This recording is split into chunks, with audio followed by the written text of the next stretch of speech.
अस्सलाम वालेकुम dear students, बिस्मिल्लाहिर्रहमानिर्रहीम। फिजिक्स के लेक्चर नंबर 15 के साथ मैं मोहम्मद शहबाज आपके सामने हाजिर हूं। Welcome to the Pacific Group of Colleges Multan campus. It is lecture number 15 of physics which is related to the chapter number 2 which is the vectors and equilibria। आज के लेक्चर के आउटकम्स क्या हैं? लेक्चर आउटकम्स हैं जी torque और turning effect of the force. Torque और turning effect of force जो आज हमने एक्सप्लेन करना है कि व्हाट इज टॉर्क और turning effect of force. Torque का हमारी रोजमर्रा जिंदगी में किरदार क्या है, काम क्या है, ये एक्सप्लेन करेंगे।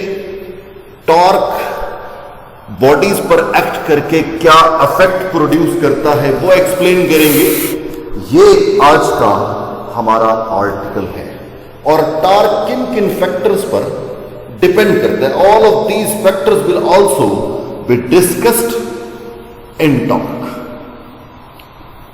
Now I'm going towards the outcome। हमारा बेसिक क्वेश्चन क्या बनेगा कि आपके पास जो बोर्ड में सवाल आएगा वो किस अंदाज से पूछा जाएगा कि व्हाट इज टॉर्क। टॉर्क क्या है, इसकी डेफिनेशन लिखें। Calculate the torque on a rigid body. Calculate the torque acting on a rigid body. हमें ये दो चीजें इस पूरे आर्टिकल में एक्सप्लेन करना। सबसे पहले मैं डेफिनेशन ऑफ टॉर्क की तरफ चलता हूं कि टॉर्क की डेफिनेशन क्या है।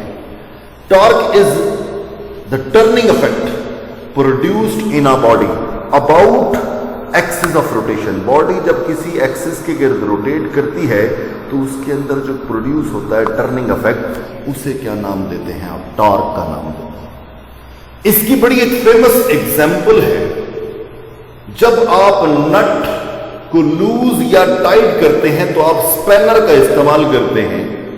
जब आप स्पैनर का इस्तेमाल करते हैं, नट को लूज या टाइट बड़ी आसानी से किया जा सकता है। और नट को लूज या टाइट करने में जो किरदार अदा कर रहा है, जो टर्निंग इफेक्ट है, उसको आप नाम देते हैं जी torque. The turning effect produced during the loosing और tightening of the net. Loosening of or tightening of the nut is in fact known as the turning effect, and this turning effect is known as torque। Unit क्या है torque की?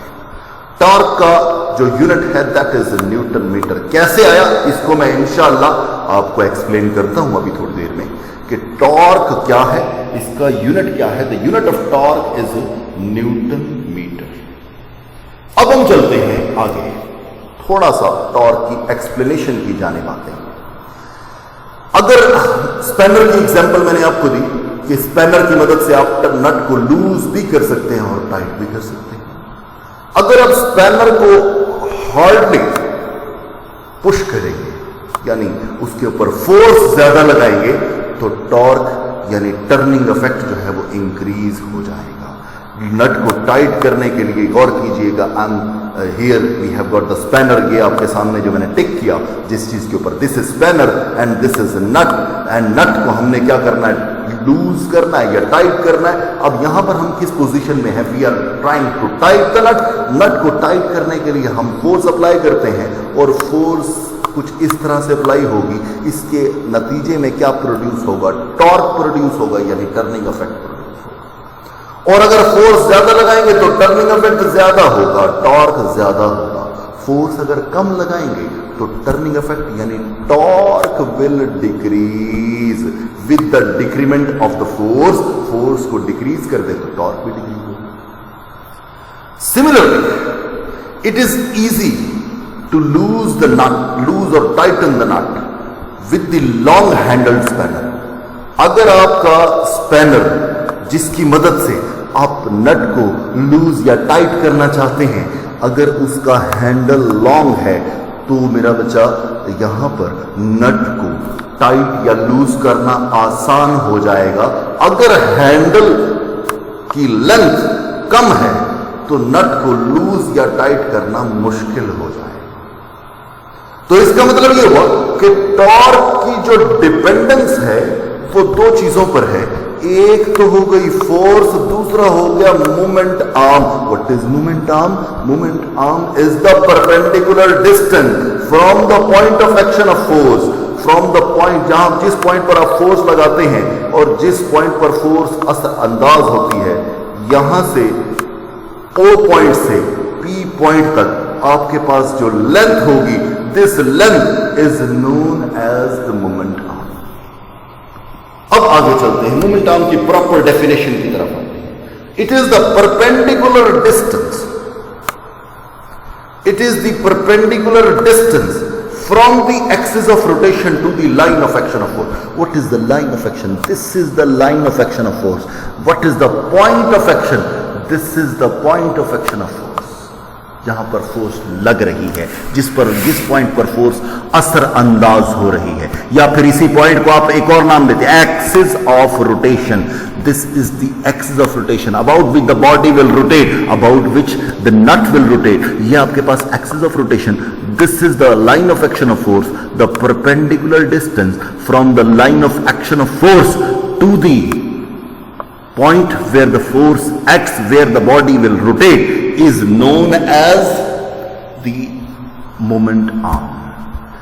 Now I have explained the moment arm. Force के बारे में आपको पता है, दोनों का डायरेक्ट रिलेशन है टॉर्क के साथ। इस वजह से हम लिखेंगे tau is equal to L multiply by F. What is L? It is the length of spanner, which is this length of spanner is in fact equal to the moment arm.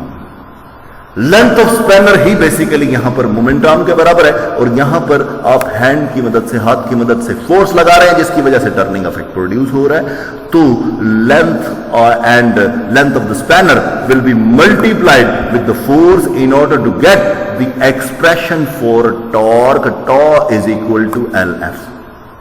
What is the unit of L?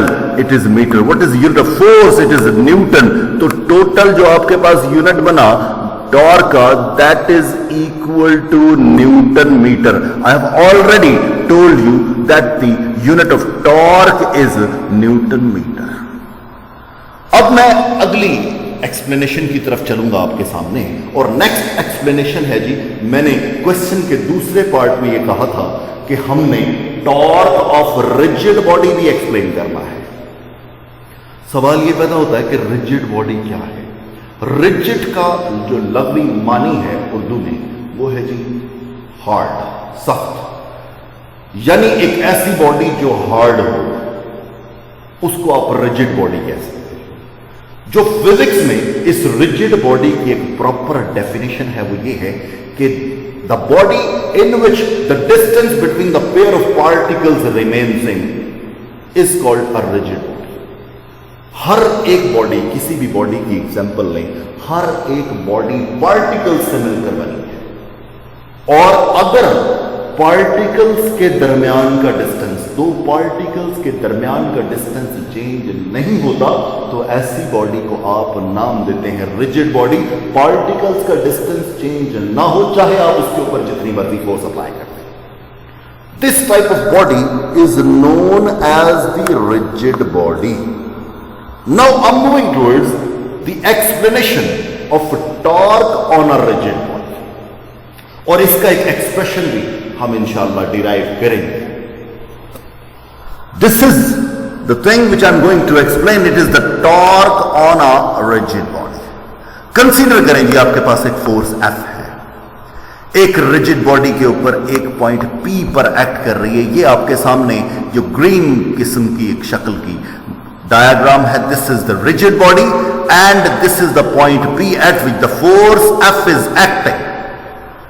और ये O point जो है, ये वो point है जिस point के गिर्द बॉडी ने रोटेट करना है। एक्सिस ऑफ रोटेशन जिसमें से पास होती है वो O पॉइंट है।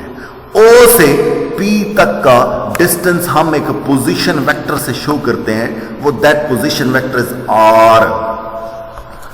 R is the position vector between point O and P, between the point about which the body will rotate and the point at which the force will act.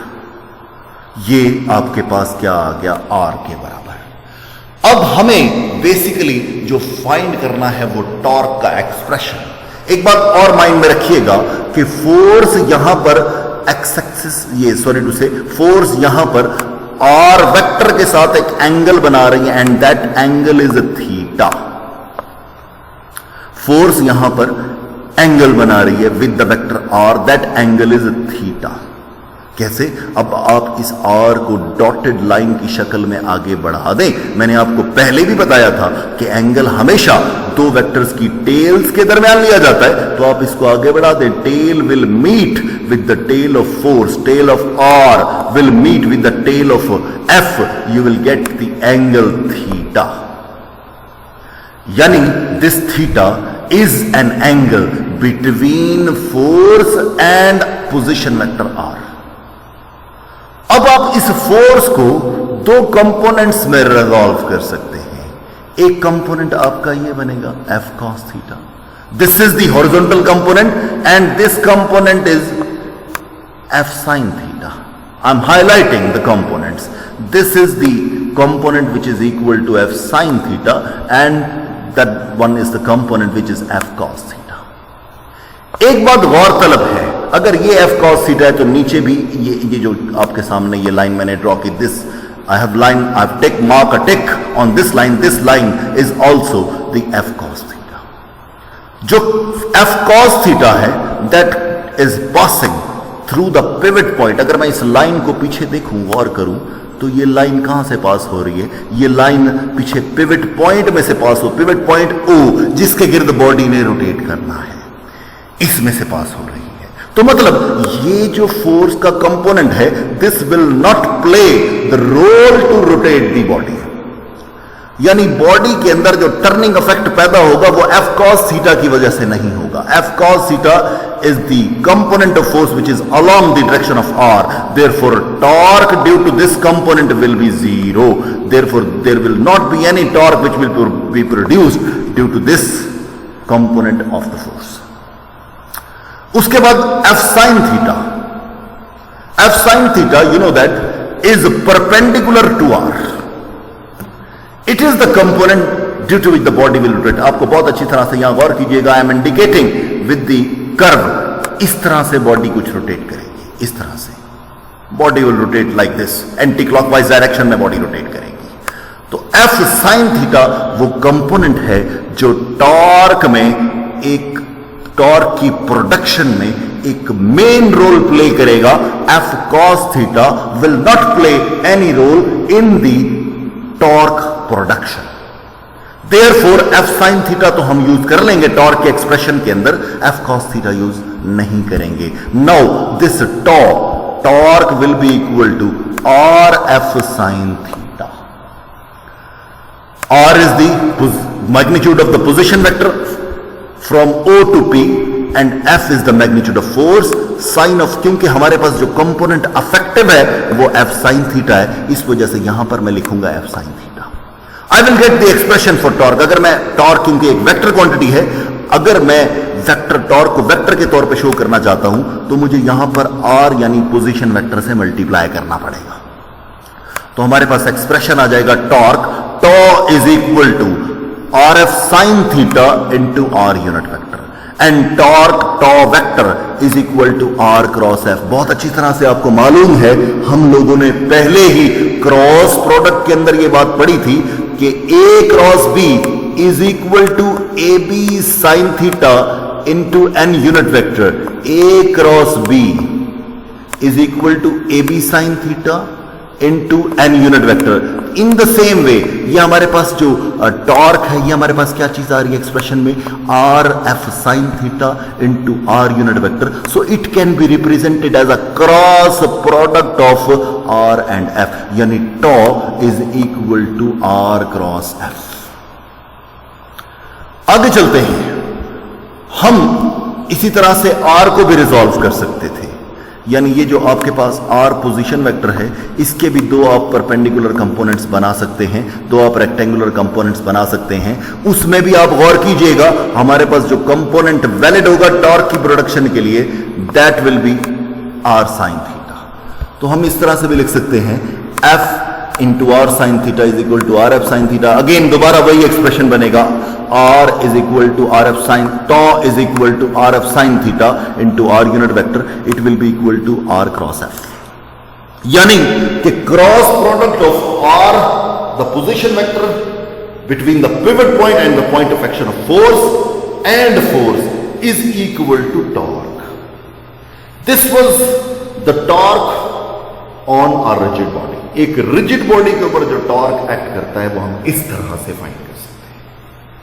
अब मैं चंद important points discuss करना चाहूंगा torque के हवाले से, कि torque is the count part of force. यानी force जो है वो एक ऑब्जेक्ट के अंदर स्ट्रेट लाइन में क्या पैदा करती है, एक्सेलरेशन। आपको बहुत अच्छी तरह से पता है, न्यूटन के लॉज में हमने ये बात पढ़ी कि force can produce the acceleration in a body along a straight line, and torque can produce the acceleration which is along the rotation of an object। यानी फोर्स भी एक्सेलरेशन प्रोड्यूस करती है, टॉर्क भी एक्सेलरेशन प्रोड्यूस करता है। Torque की मदद से जो एक्सेलरेशन प्रोड्यूस होता है उसको एक स्पेसिफिक नाम देते हैं, और वो नाम है जी angular acceleration. The torque is the thing which can produce the angular acceleration, and force is the thing which can produce the linear acceleration। यानी दोनों एक्सेलरेशन प्रोड्यूस कर रहे हैं, तो इसका मतलब ये हुआ कि दोनों एक दूसरे का एनालॉगस हैं, दोनों एक दूसरे से मुशाबिहत रखते हैं। टॉर्क रोटेशनल बॉडीज के लिए वैलिड है, और फोर्स जो ऑब्जेक्ट लीनियरली मूव कर रहे हैं उनके लिए वैलिड है। जो रोटेशनली मूविंग ऑब्जेक्ट्स हैं उनके लिए टॉर्क, और लीनियरली मूविंग ऑब्जेक्ट के लिए आप फोर्स की बात करेंगे। टॉर्क को आप एक और नाम भी देते हैं, torque is also named as the moment of force. Torque को हम मोमेंट ऑफ फोर्स भी कहते हैं।